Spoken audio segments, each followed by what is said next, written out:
Hey guys, please remember to like this video. It genuinely helps the channel grow. And now let's get started with the story. The Message in the Rain. Chapter 1. A Strange Text at Midnight. It was almost midnight when the storm started. Heavy rain hit the windows of Emma's small apartment. The wind was strong, and the trees outside moved from side to side. The street was empty. No cars, no people, only the sound of rain and thunder. Emma sat at her desk with a cup of cold coffee. She was tired, but she could not sleep. She worked as a journalist for the local newspaper in her small town. Most days were quiet. She usually wrote about town meetings, new shops, or school events. Nothing exciting ever happened. She looked at her computer screen and sighed. "Another boring day," she said quietly to herself. Suddenly, her phone vibrated on the desk. Emma jumped a little. No one ever texted her this late. She looked at the screen. The number was unknown, no name, just a long line of digits. She felt a strange feeling in her stomach. "Who is texting me at this hour?" she whispered. She opened the message. 3 short words appeared on the screen. "He knows the truth." Emma stared at the message. "What truth?" she said softly. "Who knows?" She read the sentence again. It was simple, clear, but it did not explain anything. There was no name, no details, no second message. Outside, thunder shook the sky. The lights in Emma's apartment flickered for a second. Emma looked around the room. Everything was normal. The door was locked. The windows were closed. Her heart started to beat faster. She typed a quick reply. "Who is this?" She waited. The rain became stronger. Water ran down the glass like long silver lines. The room felt colder. After a few seconds, her phone vibrated again. Emma quickly looked at the screen, but there was no new message. The old one was still there. Then, suddenly, it disappeared. She blinked. The message was gone. Emma checked her inbox. Nothing. She checked her deleted messages. Nothing. It was as if the text had never existed. "That's not possible," she said. Her hands felt cold. She was sure she had read it. "He knows the truth." She looked at the unknown number. It was still there in her call history for 1 second, and then it disappeared too. Emma stood up from her chair and walked to the window. The rain covered the street in a gray shadow. She could see the house across the road, but the lights were off. Everyone was asleep, except her. She looked down at her phone again. The screen was empty, quiet, normal. But Emma knew one thing. Someone had sent that message, and someone, somewhere in this small, quiet town, knew a truth that was important enough to send at midnight during a storm. Emma did not feel tired anymore. Chapter 2. The Silent Neighbor. Emma did not sleep much that night. She lay in bed and looked at the ceiling while the storm slowly stopped. The message stayed in her mind. He knows the truth. In the morning, the sky was gray and heavy. The rain was gone, but the streets were still wet. Emma made herself some coffee and turned on the local radio, as she always did before work. She was about to leave her apartment when she heard something unusual. 2 women were talking loudly in the hallway. "Did you hear?" one of them said. "Yes, it's very strange," the other answered. Emma opened her door. "What happened?" she asked. The older woman looked at her. "It's Mr. Clark. No one has seen him since yesterday." Emma felt a small shock in her chest. "Mr. Clark? My neighbor?" The woman nodded. "His sister called this morning. He didn't answer his phone all night. She's worried." Emma looked at the door across the hall. Mr. Clark lived there. The door was closed. Everything looked normal. Too normal. "He never goes anywhere," the woman continued. "He's always home, always quiet." That was true. Mr. Clark was a silent man in his late 60s. He lived alone. He did not talk much. Emma sometimes saw him in the evening, slowly walking back from the small grocery store on the corner. He always wore the same dark coat. "Did something happen?" Emma asked. No one knows, the woman said.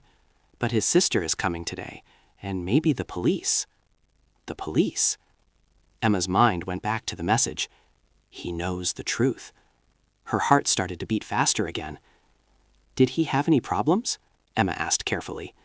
The women looked at each other. Not that we know, one of them said, but he used to work at the old factory outside town many years ago. The old factory. Emma remembered writing a short article about it last year. The factory had closed suddenly almost 20 years ago. There were rumors about an accident, but no one ever explained what really happened. What kind of accident? Emma asked. The woman shrugged. People say different things. Some say it was a fire. Others say someone got hurt, but it was never clear. Emma felt a cold wave move through her body. She looked again at Mr. Clark's door. It was quiet. No sound from inside. Did he say anything strange recently? She asked. The older woman thought for a moment. Well, yesterday evening I saw him outside. He looked nervous. He kept looking at his phone. Emma stopped breathing for a second. At his phone? Yes, he looked scared. Emma thanked them and slowly closed her door. Inside her apartment, she stood still. Last night, during the storm, she had received a message. And now, her quiet neighbor, a man who once worked at the old factory, was missing. She walked to the window and looked at the street below. Everything seemed calm. Too calm. This is not a coincidence, she said quietly. Emma picked up her phone again. The message was gone. There was no proof, nothing she could show to anyone. But deep inside, she was sure of one thing. Mr. Clark was the he in the message, and someone believed that he knew a truth that was still dangerous. Chapter 3: The Old Factory. Emma could not stop thinking about Mr. Clark. By the afternoon, the police had already come and left. They knocked on his door, asked a few questions, and spoke to his sister, but there were no clear answers. He probably just needed some time alone, one officer said. Emma did not believe that. At sunset, she made a decision. She took her jacket, her phone, and her small notebook. Then she left her apartment and walked toward the edge of town. The old factory stood alone near the forest. It had been closed for almost 20 years. The windows were broken, and the metal gate was half open. A rusty sign still hung above the entrance. The name of the company was almost impossible to read. The air felt cold and heavy. This is a bad idea, Emma whispered to herself, but she walked inside. The floor was covered in dust and small pieces of glass. Old machines stood in long lines, silent and dark. The smell of metal and oil still filled the air. Emma turned on the flashlight on her phone. The light moved slowly across the walls. She tried to imagine the place many years ago, loud, busy, full of workers, full of secrets. She walked deeper into the building. In one corner, she saw a small office with a broken door. She pushed it gently. It made a long, slow sound. Inside, there was an old desk and a metal cabinet. Papers were scattered across the floor. Emma knelt down and picked up one of them. It was old and yellow. Most of the words were hard to read, but she could see a list of names. Her heart jumped. Mr. Daniel Clark. His name was there. She quickly looked at the other papers. Many of them had the same date, the same day the factory closed. Suddenly she heard something. A soft sound. Footsteps. Emma froze. She turned off her flashlight. The room became dark. Her heart was beating so loudly she's sure someone could hear it. The footsteps came closer. Slow. Careful. Someone was inside the factory. Emma held her breath. The steps stopped right outside the office door. For a second, there was complete silence. Then she saw a shadow move across the wall. Someone was standing there, watching. Chapter 4: The Truth Comes Out. Emma's hands were shaking, but she forced herself to move. She slowly stepped out of the small office and into the dark hall. "Hello?" she said, trying to sound calm. "I know someone is there." For a moment, there was only silence. Then a weak voice answered. "Go home." Emma recognized the voice immediately. "Mr. Clark?" A tall figure stepped out from behind one of the old machines. The light from the broken window touched his face. He looked tired. His hair was messy, and his eyes were red as if he had not slept. "You should not be here," he said quietly. "Why did you disappear?" Emma asked. "Everyone is worried. Your sister called the police." Mr. Clark looked down at the floor. "I had no choice." Emma took one step closer. "I got a message last night," she said. "It said, 'He knows the truth.' It was about you, wasn't it?" Mr. Clark closed his eyes for a second. Then he nodded. "Yes," he said, "it was about me." The air felt heavy between them. "What truth?" Emma asked. Mr. Clark looked around the empty factory. "Many years ago," he began slowly, "there was an accident here. It was not just a small fire. A machine exploded. One worker was badly hurt." Emma listened carefully.